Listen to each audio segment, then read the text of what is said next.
Hello, this is Bowinan86, and I will be discussing and ranking all the unique units from Civilization 3 Play the World.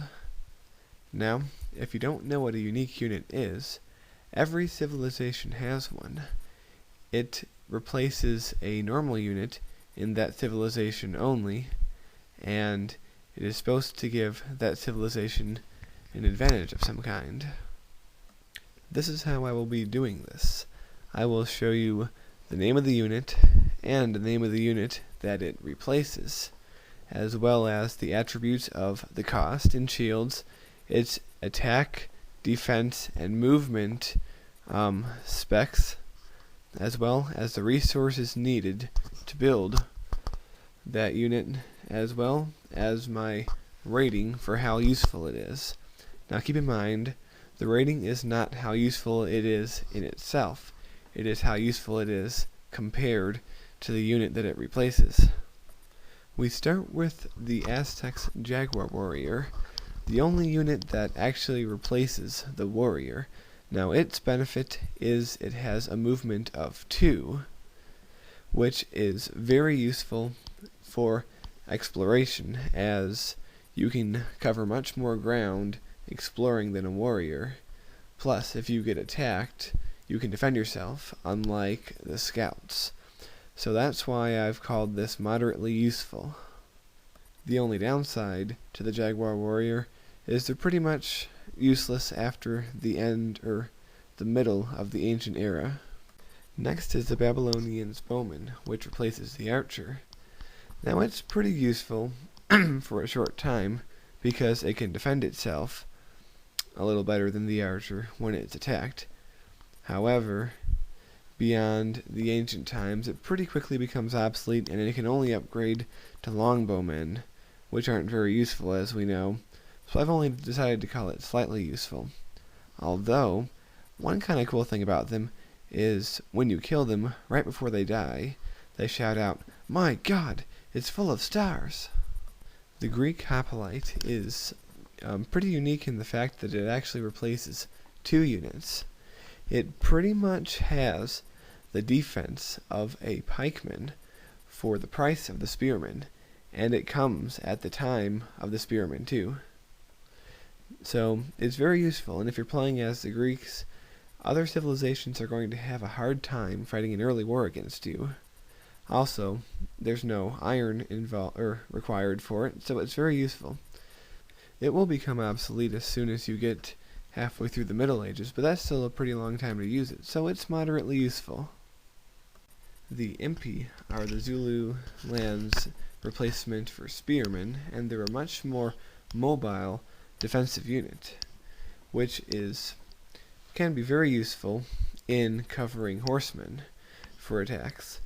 The only problem is a lot of the time the AI will also attack with Impis, but they don't have an attack rating any better than the spearmen.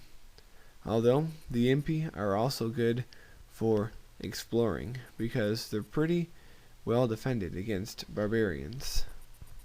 But they do become obsolete rather quickly, so they're only slightly useful.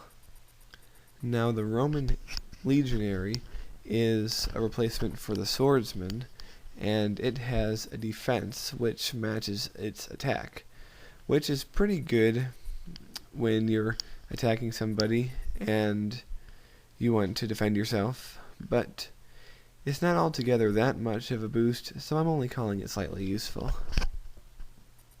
Now the Immortals are the Persian units, and they are a great unit.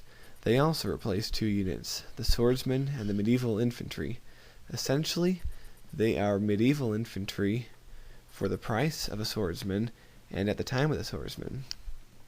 Because of their attack of 4, they can plow through spearmen and even pikemen, and since they're not that expensive, you can make whole troops of them, and you're unstoppable for much of the later ancient era and much of the Middle Ages. They can even hold their own against musketmen, which makes them pretty effective through the entire Middle Ages. This is one of the best unique units. The Egyptians have the War Chariot, which replaces the Chariot, and let's be honest, how many of us actually use the Chariot? By the time we usually hook up our horse resource to a city, we already have horseback riding, which enables us to build the much better horseman. So basically, a war chariot is like a horseman, except it's slightly cheaper, and it can't go over jungle, forest, or mountains, which is really annoying. The only way that they're really useful is if you have a lot of open, uncrowded terrain to attack, but really, you're still probably better off using horsemen anyway, so they're not that useful. The rider is China's answer to the knight, and its only difference is that it has a movement of 3 instead of 2.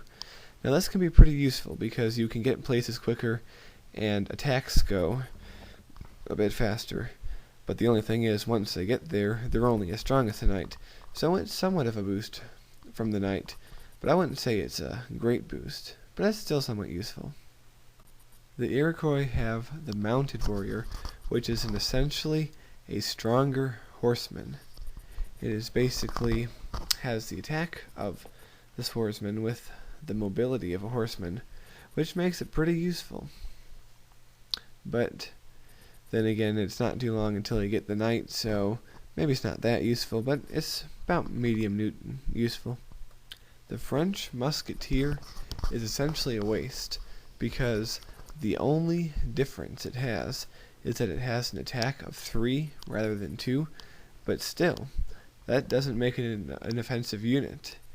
Very rarely will you have to attack with the Musketeer, and even then, it has no better of an attack than a swordsman, so it's really not useful at all, except for starting Golden Ages, because you'll likely have Musketeers when they attack you, but otherwise, there's really no point to having them.